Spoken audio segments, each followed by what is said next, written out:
So we're here with the Enterprise Marketer Podcast, and I have two guests today, and this is going to be a great show. We have Travis Wright from Kansas City, and then Chris Snook. Chris, how you doing? Travis, how you doing?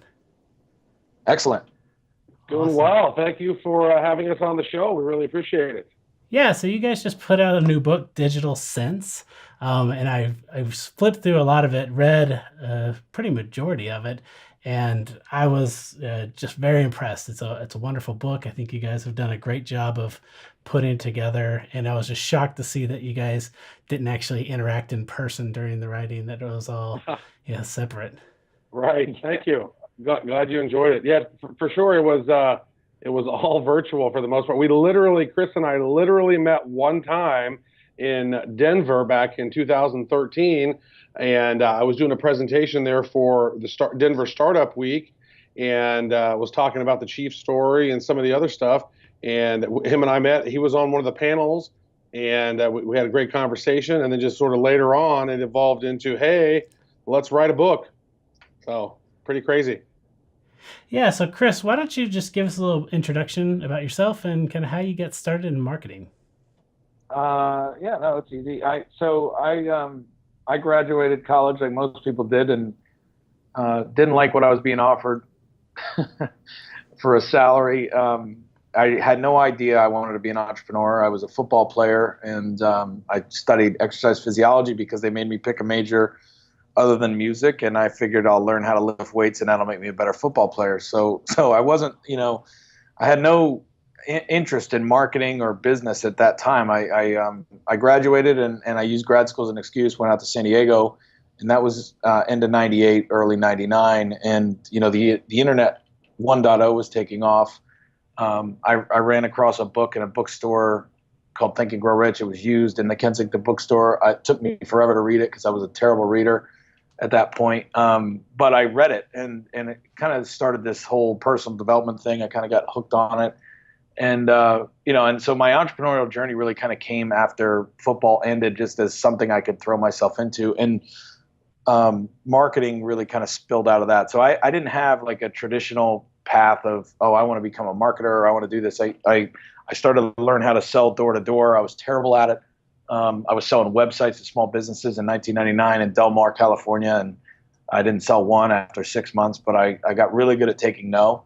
And the rest is history, as they say. So, I learned how to market just by falling in love with the game of entrepreneurship and building businesses in various different industries over the years. Some have worked really well, some have worked really poorly, and netted out 17 years later, here I am. Awesome. Travis, what about you? How did you get started?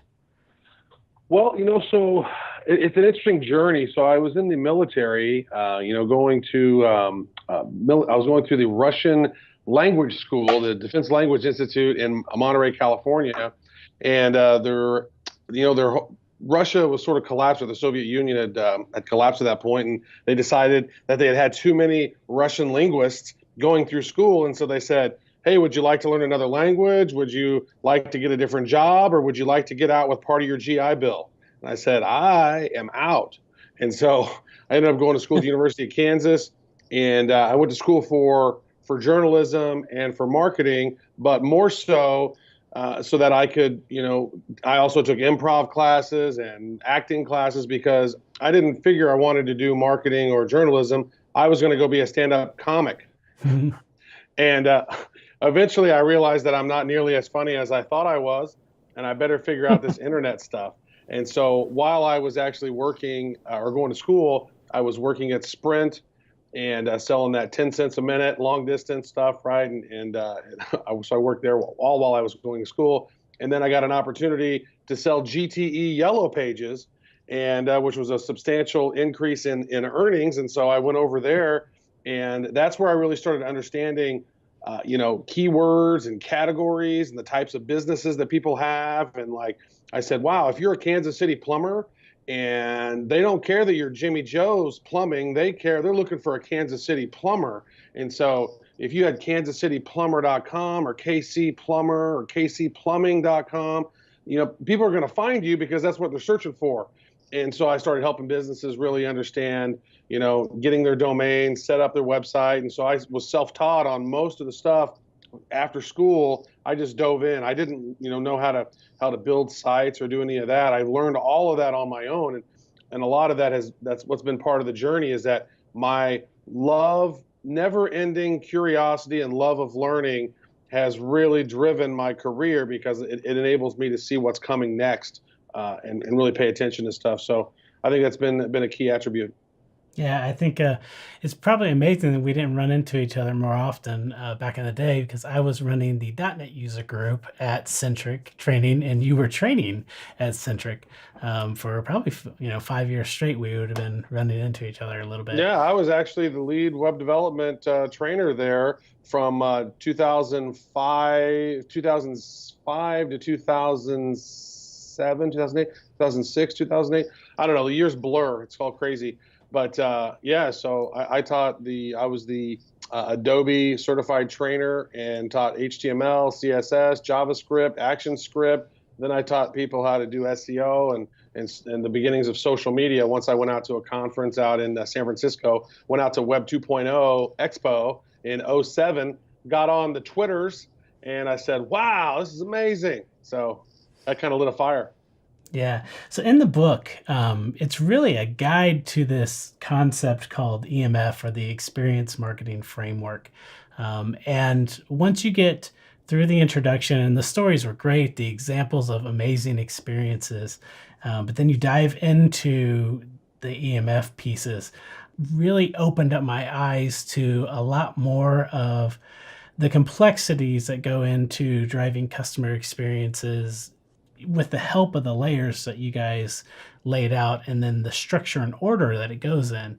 Man, the problems are so much deeper than just not having a documented strategy, but it's really, you don't have that framework in place. So could you guys tell us a little bit about that framework and how you guys Yeah, came up with it? yeah. I think the it's good to hear you say that, because I think the book is loaded with a ton of stuff, and we set out, as the subtitle says, we set out together to write a book that would cover that complexity, but try and make it entertaining and also actionable for everyone in the organization at different levels, to understand at least where their piece was that they can contribute. And that seemed a lot easier than it was in the beginning. Although writing it really wasn't a challenge. We really worked well together collaboratively in that effort once we got going. But it's good to hear that you felt like you were able to get the simplicity on the other side of that complexity, because it is more and more and more complex, and it's not going to slow down. So you really do need a framework that you can then build on, and so the layers are real simple. Their insights, their vision, and their execution or success. And the one to really start with is the insights layer, because all of us have had insights while we're operating, right? So if we're a social media strategist, we've had insights about a campaign idea or a community that was forming that wasn't really our initial target. Like, there's things that happen in the shower or whatever where you go, oh my God, that's it. So we all know what an insight is, but we don't necessarily, as an organization, know how to cultivate predictability around that. We don't know how to uncover it at scale, and then create research cycles that ultimately end up being very efficient at becoming operationalized or being thrown out. And so, we tried to set up a framework that literally just told you the questions you needed to ask and which bucket stuff fell into. Because at the end of the day, there's three things that impact your business, right? There's customers, there's competitors, and there's forces. And you and I don't control two of those.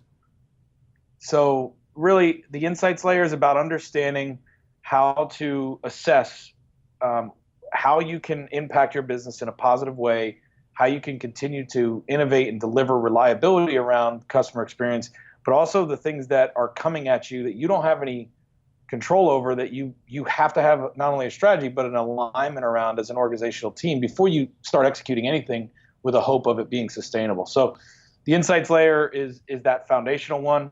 And, absolutely. Let me add something onto that, is that, because when you're talking about the insight layer, that's when you're doing the site audits, and you're doing social audits, and these empathy maps and personas, and the journeys of not only the buyer but also the customer.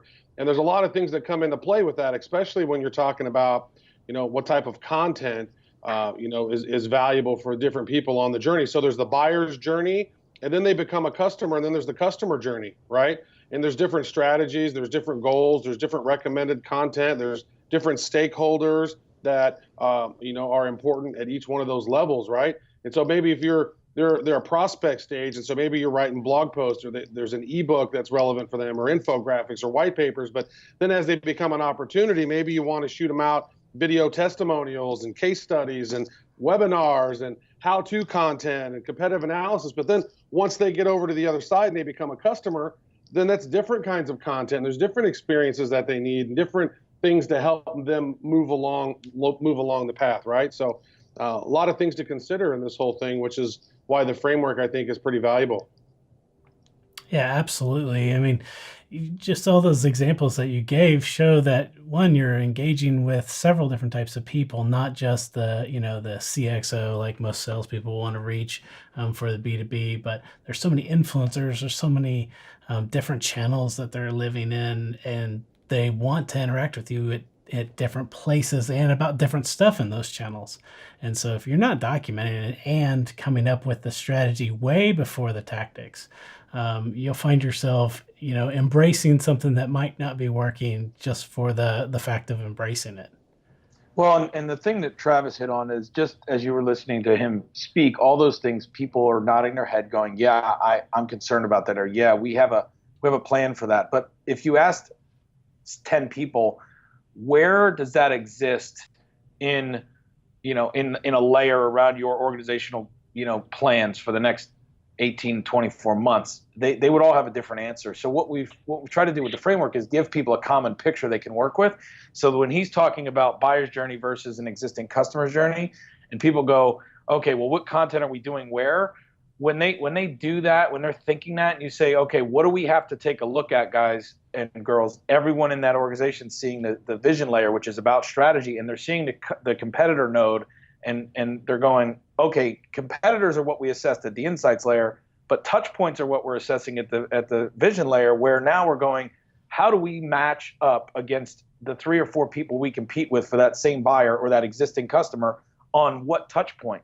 Because that's then what informs where your strengths are, where your opportunities are, and even where the arbitrage is, to say, hey, we can't fix it all because we have to look over to the other node, which is scope, right? We have budgets, resources, constraints, human capital, all those things that dictate what we can do.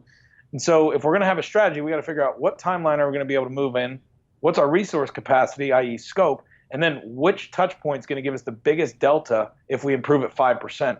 And that's then when you can put prioritized scheduling against all that stuff Travis just said. So the point of the framework is to help people start to work from a common picture that they can layer on all the custom issues that their business deals with, but that there's a common layer that managers and directors and everyone up can operate from. So that's what we've attempted to do. What most marketing teams, they have no idea what goes into the resource cost. So when they produce an article, unless an agency did it for you, they don't know how much that costs, right? They don't calculate those pieces. But having a framework like this in place kind of allows you to start doing that, to start to say, hey, what's most important based off of those resources that we have, how long those video testimonies take, how many of them we already have that would be beneficial, and then what are some other pieces of content we can relate to. But if you don't know, how long it takes this team of people, it just doesn't work. And that's why I like the idea of the framework paired up with a concept like agile marketing, where you can start to embed some of those development techniques that kind of take this framework along with the way to execute on work. Yeah, that's we also, that's the thing, is it's an open source framework in the way that, there's people that subscribe to Agile, there's people that use Lean, there's people that, use Gartner to understand their market opportunity, and BCG matrix and those things. And what we intended was that, you can use all that stuff if that's what you're currently using. This is just to help you put the customer in the center of your business and give you guys a common language that you can use to get everyone across the silos, no matter how small or big an organization is, marching in the same direction with clarity of why they're doing it. At the end of the day, there's one checkbook in a company, right? Like everyone thinks of their budget, but at the end of the day, there's one checkbook. So anyway, that's Yeah. It's so true, and it's one of the things that, when we were, putting this thing together, if you look at, customer experience from an overarching, philosophy, customers today, they're very fickle, right? If you aren't providing them the solution for what they are looking for, to solve their problem, then guess what? They're going to go to somebody else who does. And a lot of companies, they always talk about how great they are. Look, oh, we do this and we do that, and look how great we are, right? Well, the thing is that that's all fine and dandy, but is your customer having a great experience when they're dealing with you? Are they able to find those solutions effectively? Does your product actually solve their problem? Because if it doesn't, they're not going to stay loyal, right? And we put this whole thing through the lens, if you've read chapter 5, that lens through how do you do digital transformation in an organization that maybe doesn't get it, or they don't have that mindset. And we share some sort of philosophical tactics and strategies on how to get people to buy in to your vision, to buy into your goals. That way everybody's sort of swimming in the right direction together through that lens of, optimal customer experience. And so, there's a lot of different components to that. And so it's almost like in that second part of the book, it's like, oh, we're talking about the insights layer, then the vision layer. And it's like, hold on a second here, but let's talk about mindset for a little bit, because if you have a lot of negative Nancys and zombies on your team that are dragging people down, it's going to be hard for you to get to that success level. And so let's take a step back and let's talk about how we can get people on board. So we did take an interesting approach in some of the areas of the book. Yeah, because you can't guarantee who's going to read this, right? It could be somebody at the digital marketer or manager level, and it's going to be hard to get entire buy-in for at least their portion of the organization. So I love the tactics that you give and the ability to kind of analyze what kind of situation you're in, because sometimes you're not going to make change. And if you read more about like spiral dynamics and the aggression rate of certain managers and their ability to change, those things all line up perfectly with, can you be effective in this organization, or should you consider going somewhere else even? Right. And if the environment's toxic, then you might want to get out, right? Yeah. Yeah, I mean that's the key thing. I think, as a takeaway there for people listening to this is as much about experience marketing to a customer as it is to your own employee base or your own self, right? Every hour we trade is an hour we never get back in life and in business. And quite frankly, some brands need to die, right? Some cultures need to die. And if you're in one of them and you're doing everything that's in chapter 5 on a personal level to be that change you wish to see, as Gandhi would say, then, and it's not happening, then get the hell out, right? Like, go do. There's so many great companies being started. We live in an unprecedented era of opportunity and scale that, hopefully, if anything else, when people read this, if they're miserable, they go, you know what, I can go do this somewhere else, and I'm going to be okay. Because there's plenty of customers. There's 3 billion more of them coming into the web over the next 18 months that have never participated before because of 5G and smartphone adoption. So there's plenty of opportunity. Yeah, absolutely.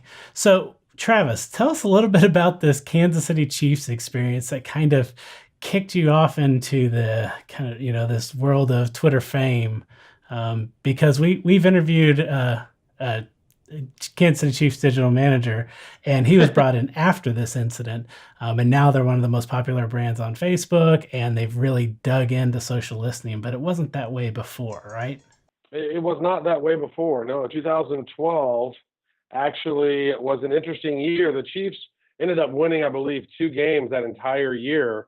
And, the general manager, Scott Pioli, was running the team like he was like a mafia boss. There was rumors about all of these meeting rooms were mic'd and video recording, and he had people listening to the radio to make sure that nobody talked about him negatively, and if they did, he wouldn't let them, they wouldn't give them their press pass and stuff. So there's just all kinds of crazy stuff going on. And this was leading up to 2012, and then during the preseason they were just pathetic, and then during the first game of the year they get blown out by the Falcons. And so I was talking to a buddy of mine that I've known since fifth grade, and he was like, this is about the fourth or fifth year in a row that the Chiefs are about $30 million under the salary cap. And a couple of years ago, there was no salary floor. And so the Chiefs had the lowest salary in the league, and like, no wonder we suck. And it was like, yeah, they're cheap. They're the Kansas City Chiefs. And I'm like, dude, let me tweet this out here. And so I tweeted out, a tweet where I said I'm not much of a Chiefs fan anymore because the yearly $30 million under the salary cap is BS, and greedy owners can FO. And it's not a very polite tweet. But I said CC at NFL. And then what was interesting was 3 minutes later, they sent me a private message that said, you should get your facts straight. It's your choice to be a fan. CC, get a clue. And that's when I was like, whoa, really? Wow. Okay. And I saw that the next day at lunch. And so I took a screen cap of it, tweeted it out. And at that time, I had more followers than the Chiefs did. Right. And so it was just a crazy scenario. So all these messages going back and forth, and sportscasters saying, is this real? Did this really happen? And I was like, yeah. And then the Chiefs blocked me. And then once they blocked me, that's when I said, okay, it's time to up level this. So I put it on Reddit, and then the social storm really began then. And it was pretty crazy. We ended up, not only that died down in about 2 or 3 days, but I had a few other people reach out to me, and we ended up creating a community called Save Our Chiefs. And we created this movement where we literally crowdsourced almost $7,000, and we were flying airplanes with banners, Save Our Chiefs before every home game. And we blacked out the stadium, and, it was just crazy. We did all kinds of stuff, and it was great. We ended up, getting the movement that we wanted. As soon as the season was over, they got fired, and they brought in John Dorsey as general manager and Andy Reid. And last 4 years, we've been to the playoffs 3 out of the 4 years. So way better than before.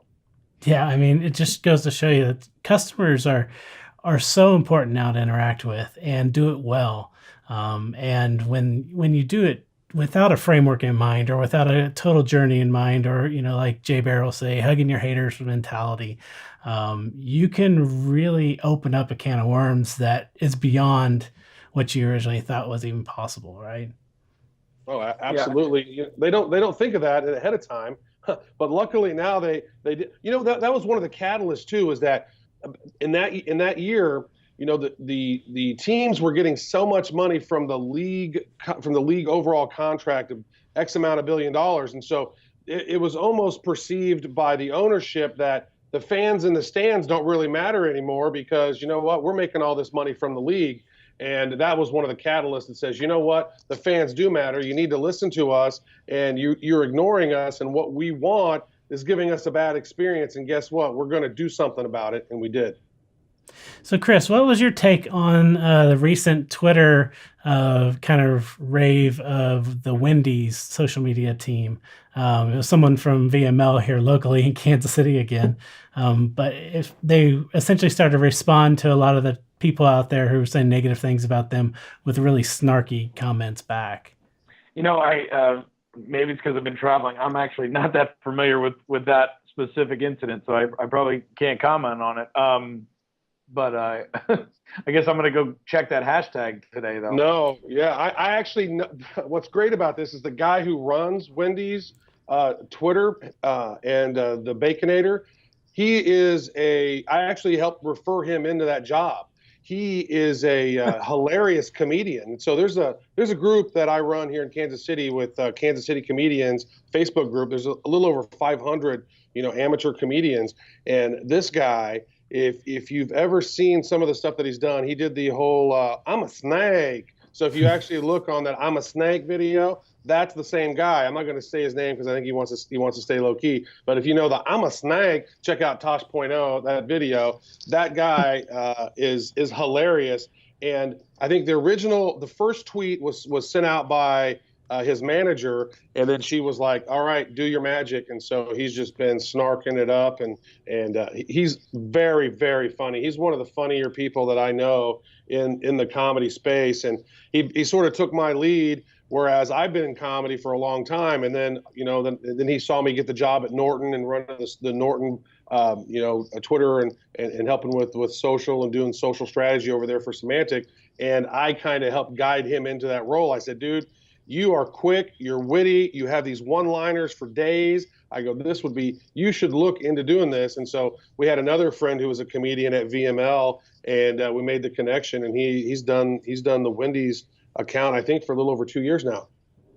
Yeah, I mean, one thing that's interesting is I'm looking it up just because now you have me curious. I'm looking it up, and just in the last 34 minutes, there's obviously a very coordinated strategy going on in the sense that they're trying to communicate and solve problems. And I saw Elon's thing that went around a couple weeks ago about in 6 days Tesla made a decision after a tweet to Elon on, and I think you're going to see more and more of that. Somebody's using some kind of operational framework, and if they're not aware of this one because it just came out, then they're using something, because it's interesting and cool to see Wendy saying that's not okay, please DM us the store location, or that's going to be the future. It's going to be real time, and that's the present, not the future.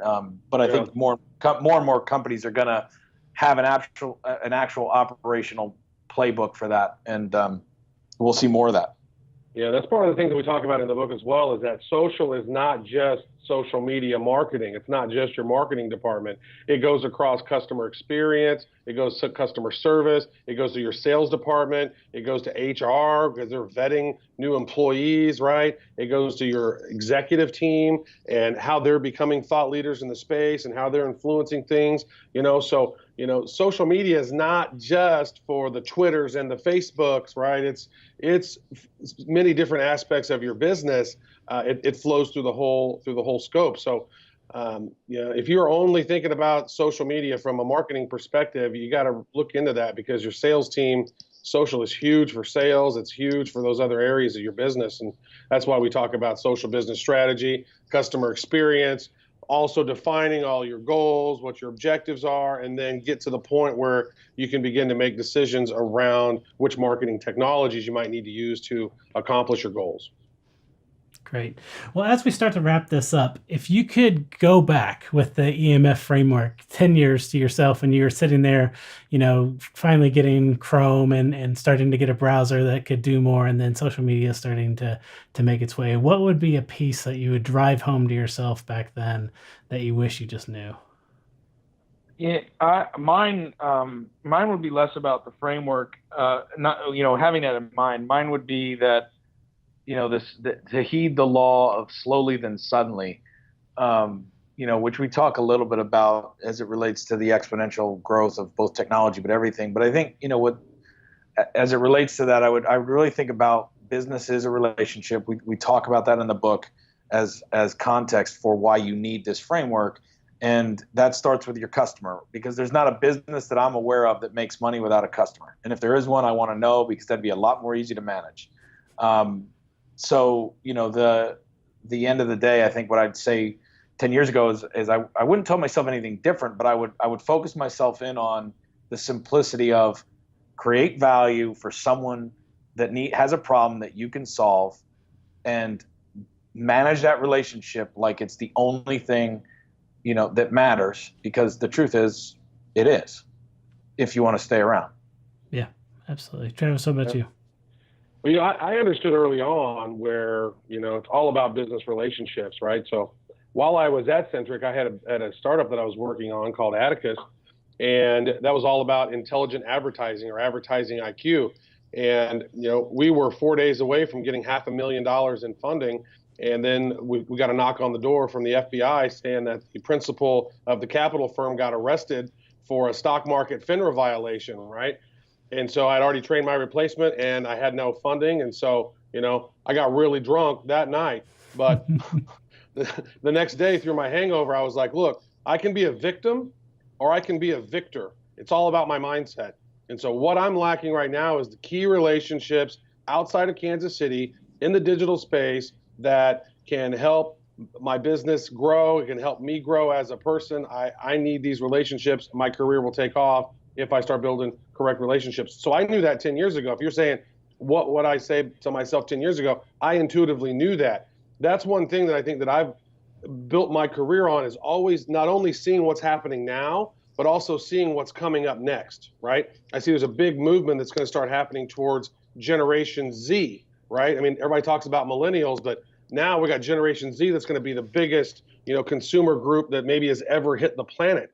And they're right on the cusp. So there's going to be a lot of stuff happening for that. But if I could go back to myself 10 years ago, I would say, Travis, buy as much Bitcoin. I can't figure out this fandangled thing. How in the hell, how am I supposed to mine this? I was like, dude, somebody help me figure this out. And then I was like, all right, you know what, screw it. And then next thing we know, it's $1,000 a Bitcoin. So yeah, invest in I got Twitter. a few, not nearly enough. Not nearly enough though.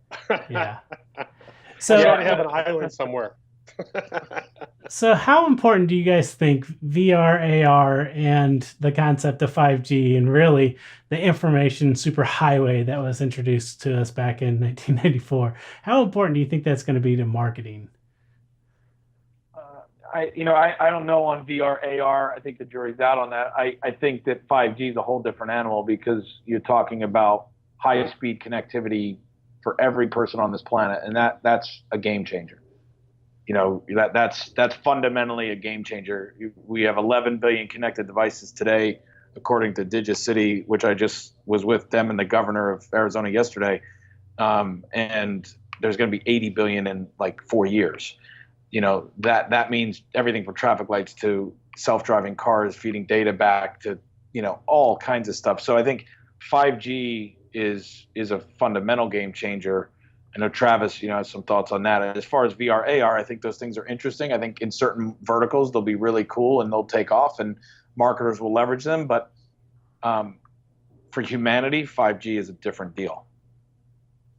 Right. I would say, 5G is huge. I mean, when you start figuring out the amount of latency that you have in 5G, it's microscopic. I mean, you cannot even tell there's any latency. It's basically the equivalent of everybody on their mobile device having the equivalent of 20 to 30 Google Fibers at once, right? We're going to be talking 25, 30, 35 gigabits a second when we're talking about 5G. And so that's where you're going to have what Chris was just talking about, the cars being able to sort of communicate with one another in a flow. Traffic is just going to be like all the cars are going to start and go at once, right? And then like if somebody veers to the left a little bit, it's going to immediately the other cars are going to do that. So it's the connected grid is going to be huge. Now, when we're talking about VR and AR, I think VR is going to be something that's going to be something, for gamers. There's going to be a lot of really cool immersive experiences around that. For marketers, I think it's more so going to be around augmented reality and the glasses. Once they get smaller, there's already been some really amazing augmented reality glasses that I noticed at CES this past year. But to be able to have those glasses on and to be able to have your various different screens and notifications up wherever you are, and to be able to look at something and to get additional information, to be able to pick up a book and get additional augmented information on top of that book, go to any page and pop up graphs. And I think augmented reality for business and for marketers is going to be much larger than VR. VR will be about, really cool, immersive, full-on experiences. And once 5G happens, there'll be, a lot more live 360 VR stuff, which there were so many of those cameras there in Vegas at CES as well. But I think just as an overarching thing, we're going to see more AR in marketing and business. And once 5G happens, which is going to start rolling out in Asia in 2020, and I know Huawei is one of the top companies there that has a ton of patents on that. There's a bunch of other companies that are doing stuff in that space as well. But before you know it, our interwebs is going to be smoking fast, smoking. That's awesome, guys. Well, thank you for your time today, and we'll make sure to get all the links out so people can go get the book and then connect with you guys on social media. Yeah, thanks so much for having us on. Yeah, we really appreciate it. Thank you. Good stuff.